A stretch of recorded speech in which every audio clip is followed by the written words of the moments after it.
กล้วยบวงพี่น้องเนาะ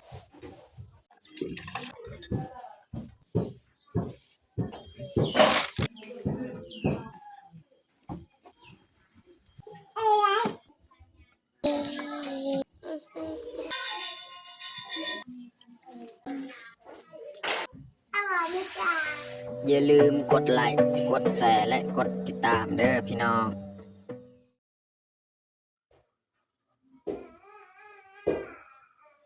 ครับสบายดีแล้วก็สวัสดีเบิร์ดสู่ครูสุคนเนาะยินดีต้อนรับเขาสู่ซองบ่าวยึง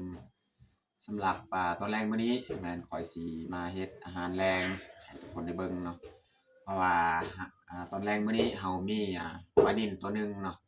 ปลานิ่นที่เฮากับเมียมาจากเมืองมื้อนั้นเนาะก็เลยซื้อมาตัวหนึงตัวหนึงนี่โลนึงเนาะเฮาสิมาเฮ็ดอาหารแรงมื้อนี้เลยเนาะแล้วก็ก่อนอื่นหมดเฮาสิไปเฮ็ดอาหารแรงนี้เนาะเบายึงก็ต้องขอขอบอกขอบใจเนาะทุกแห่งเสียแห่งใจนะบ่ว่าสิเป็นภายในประเทศหรือต่างประเทศเนาะ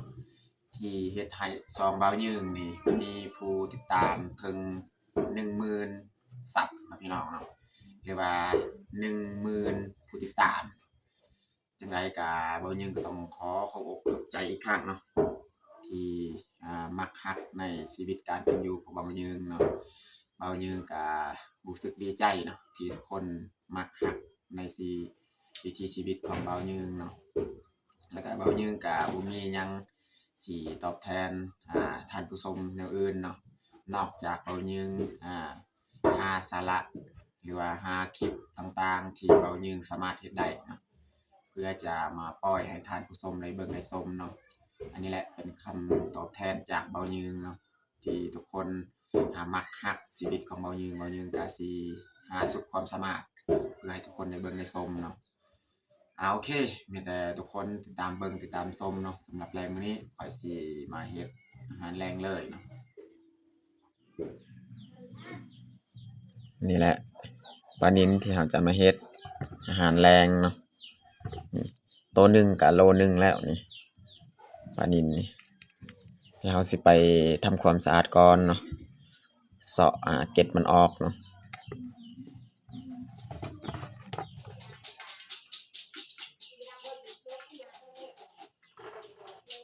สำหรับปลานี้มันเราสิมาอบเนาะหรือว่าหมกเหมาะปลาแหละ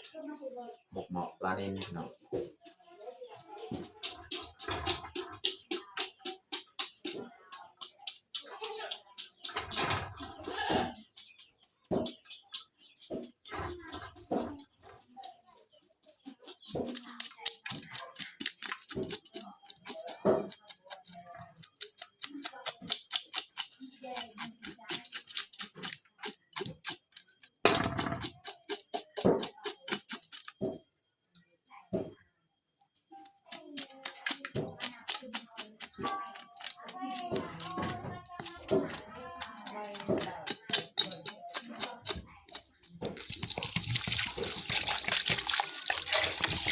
ตอนนี้ก็เรียบร้อยเราใส่มันออกนี่บนนี้แหละเราต้องล้างสะอาดเนาะ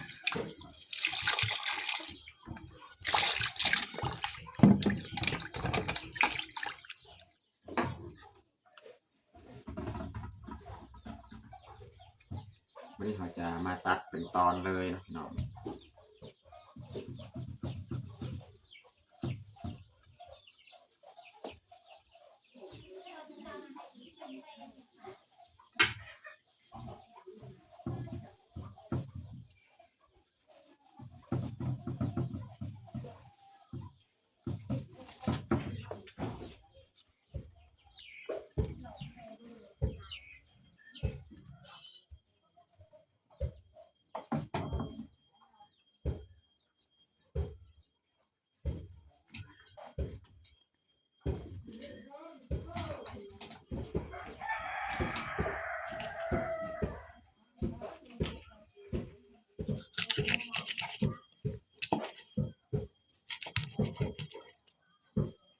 เห็ดตอนประมาณนี้แหละ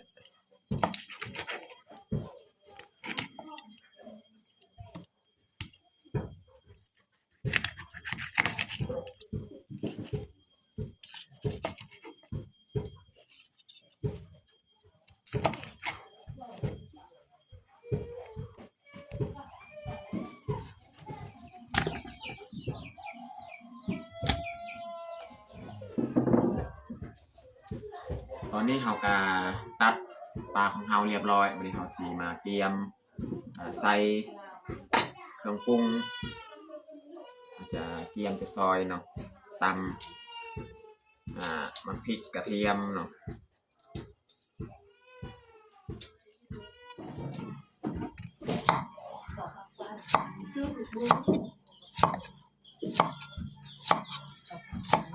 ซอยหอมแดง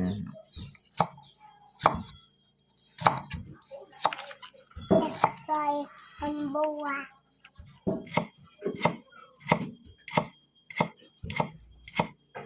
ซอยหัวสีไข่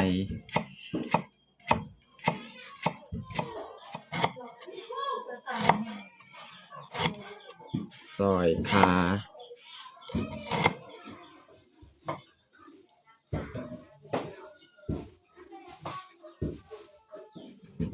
อันนี้เขาจะใส่มะแคนนี่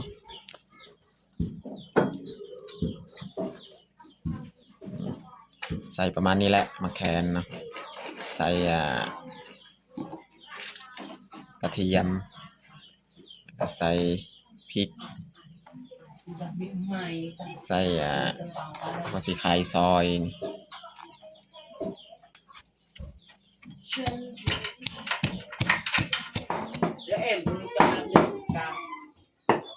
เขานี่ยังบ่ทันได้นึกนี่หลังจากเขาเฮ็ดอาหารนี่แล้วก็สิให้เมียนึ่งข้าว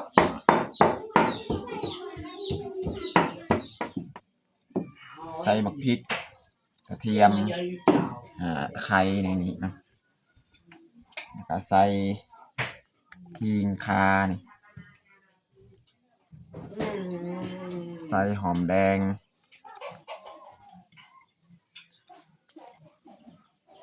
แล้วก็ใส่เกลือ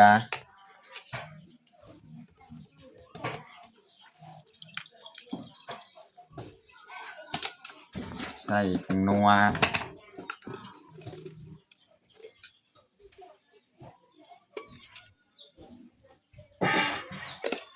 ใส่ใบมะกรูด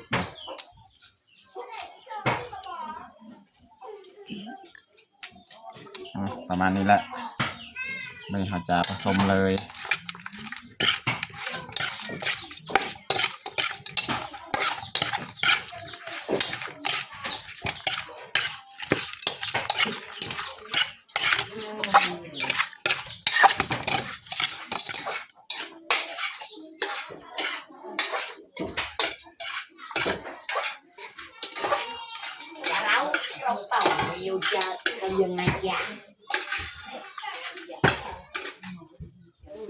อันนี้เขาผสมกันเรียบร้อยบัดนี้เขาสิยัดใส่หม้อแต่ว่าก่อนเขายัดนี่เรายังจะเอาใบ Chát ตา lên ก ไปเลยถึง มา มา ใส่ก้นหม้อ Cũng xài เอาใบผักกาดปูไว้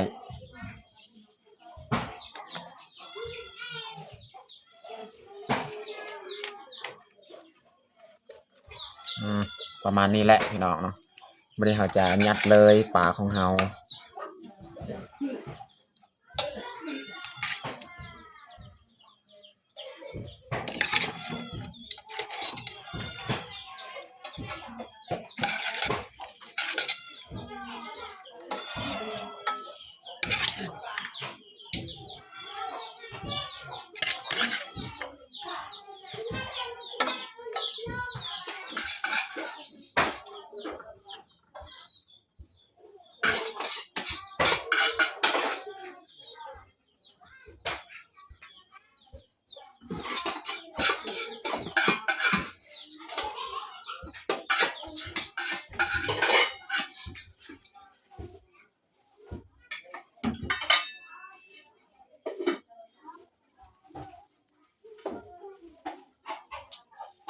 ไฟเล็กไฟมันลาม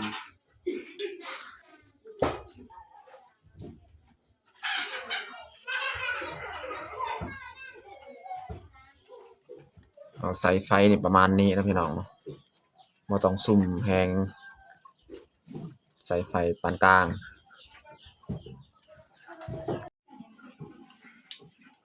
อันนี้เมียไปล้างถ้วยบวงพี่น้องเนาะอันนี้หลังจากหม้อปลาของเฮาสุกจะน้อยจึงดึงเข้าต่ออีกเนาะ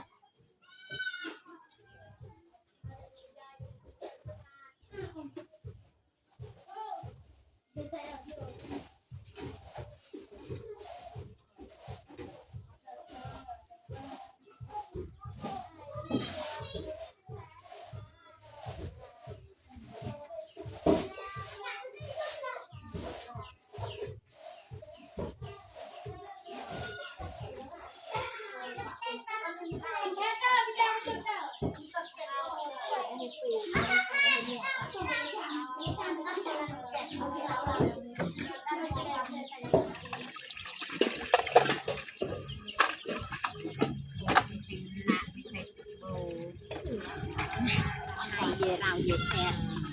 มีเลือกกันกินเหมือนเป็นตัวโคดาเขาจะกินตรงนี้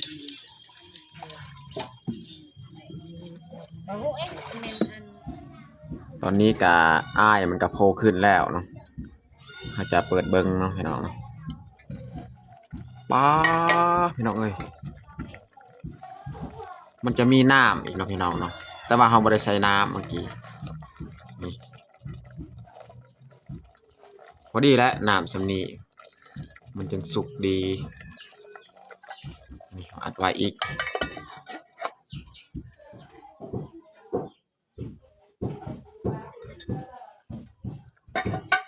ตอนนี้ก็สุกเรียบร้อยพี่น้องเนาะอบปลาของเราโอ้กลิ่นหอมขนาดพี่น้องเราจะปรุงเลยพี่น้อง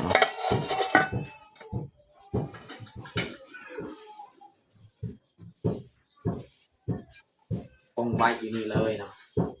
ว่าย่างเมียสียืนเข้าจะหน่อยจะมาตักออกเข้าสุก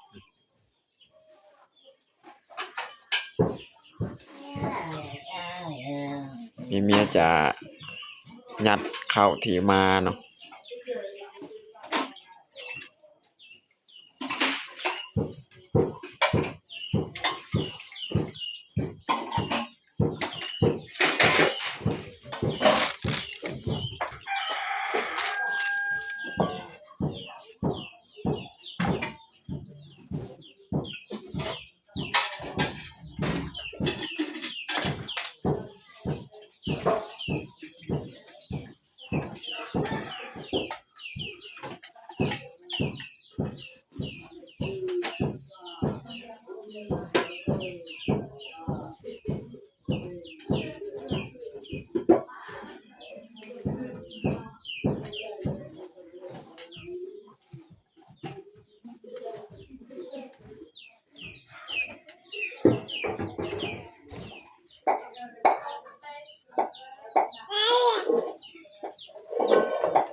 เมียจะปีนเข้ามาซิก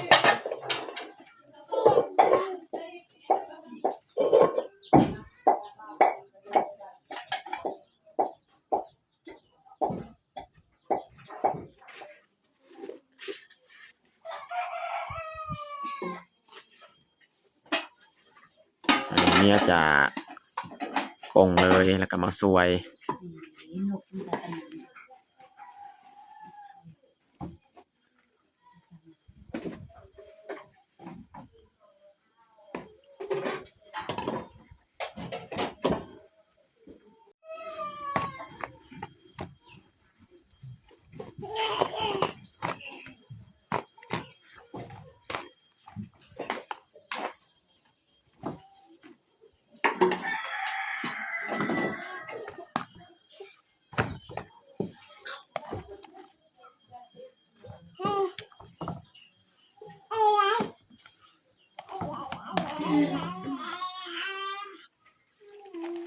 ตอนนี้ก็เรียบร้อยเมียสวยเข้ายัดใส่ติ๊บส่วนเมียหนึ่งเตาหั่นแมนนะหนึ่งมักอึเรืองตอนนี้ก็เรียบร้อยพี่น้องเนาะเมียหนึ่ง มักอึเรืองจนสุกนี่ให้น้องพลอยกินบัดนี้เมียสีตักอาหารของเฮาอบปลาของเฮานี่ตัก2ถ้วยหนึงเฮาก็แบ่งให้ครอบครัวของไอ้ยับหรือว่าให้พ่อแม่เนาะ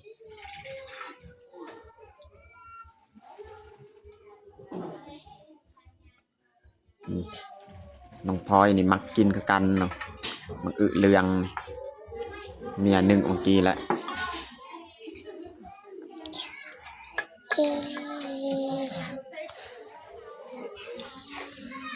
มันติดกันแหละเนื้อปลาของเฮาเพราะว่ามันอยากเย็นแล้วพี่น้องเนาะ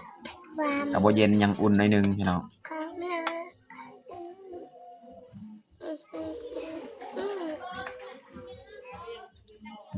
เรียบร้อยพี่น้องเนาะ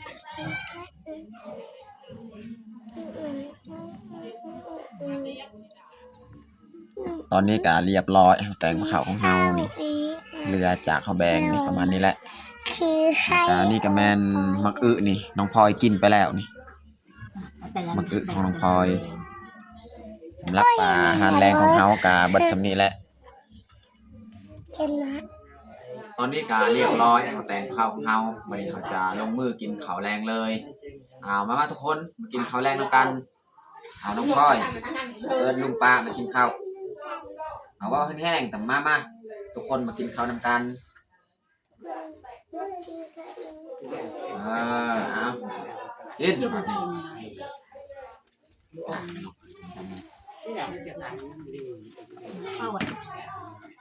เอาน้ำแข็งเอาครับ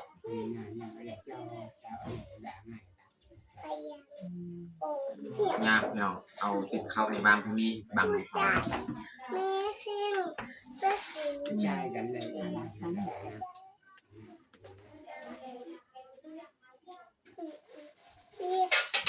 เขาบอกน่ะว่าห้ามเนาะนกเรื่องห้างน้อยห้า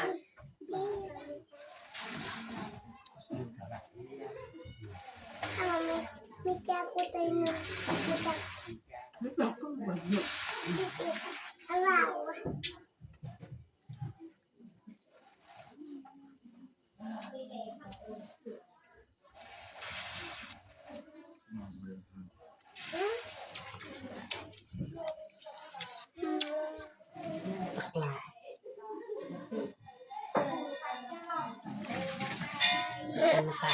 แซ่บบ่ครับ กินละลายแซ่บครับกินแล้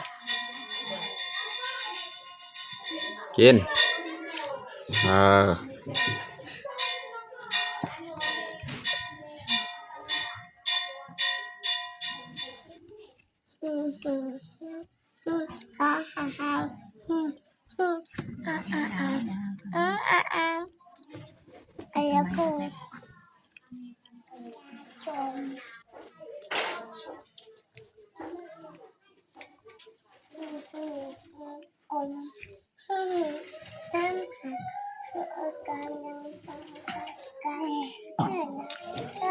ว้าวห้องว้าว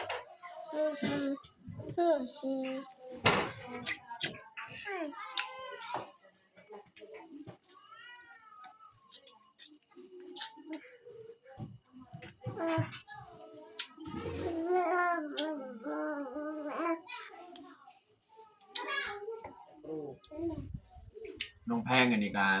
ยังบ่ทันได้ดีขึ้นอาการเป็นตุ่มตามตัวตามหน้าแล้วเฮาก็ได้ให้ยาไปแล้วมันบ่ทันดี